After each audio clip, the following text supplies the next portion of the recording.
A bad appraisal can be, at best, really stressful, and at worst, it can be a deal killer. Today, I want to talk to you about 4 simple strategies to be proactive and making sure that you get the best appraisal you can possibly get. So I'm Tim Peirce with the Peirce Group, and today we're going to talk right about those strategies. So the first strategy is really simple. Number 1, just be there. This is different from showing to a potential buyer, where you're trying to elicit an emotional response, and it's best for you not to be at the house so that the buyer can be in the house and see themselves in the house.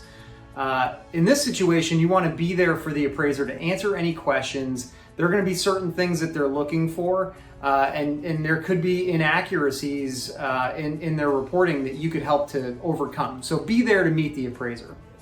Number 2, prepare the house. Although this is not a showing, and the house, it really shouldn't matter whether or not the front lawn is mowed or the house is a total mess or any of those things. It really does, because ultimately you're still trying to sell the appraiser, and a poorly maintained house can give off the impression that there's deferred maintenance and things like that in there. So you want to show the house in the best light possible. That's really important. Number 3 is understand and know exactly what appraisers are actually looking for. They're looking for some really simple things. The functionality of the layout, the square footage, the heated and cooled square footage in the house, and then, the total room count, beds and baths, things like that. Those are really important. So there are some things that you can have at the ready to help an appraiser and verify the information. An appraiser is going to come out and measure the house, but a set of plans can be extremely helpful. A land survey could be really helpful, showing the lot size, any encroachments on the lot or any of those things. Other things like, what are the age of the major mechanicals? Heating and air conditioning, plumbing, all of those things can be really helpful. So they're going to look for age on things like that, square footage.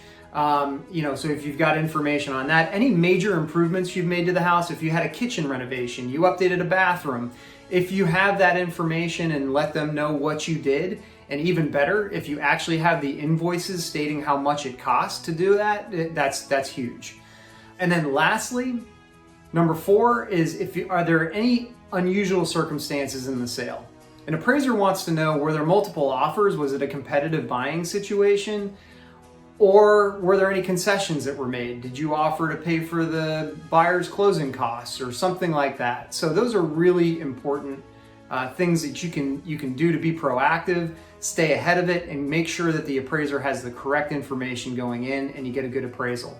Okay, so that's it for today's topic. In our next video, we're going to talk about what do you do if you actually get a low or bad appraisal. As always, thanks for checking out our video. Hope you have a great day.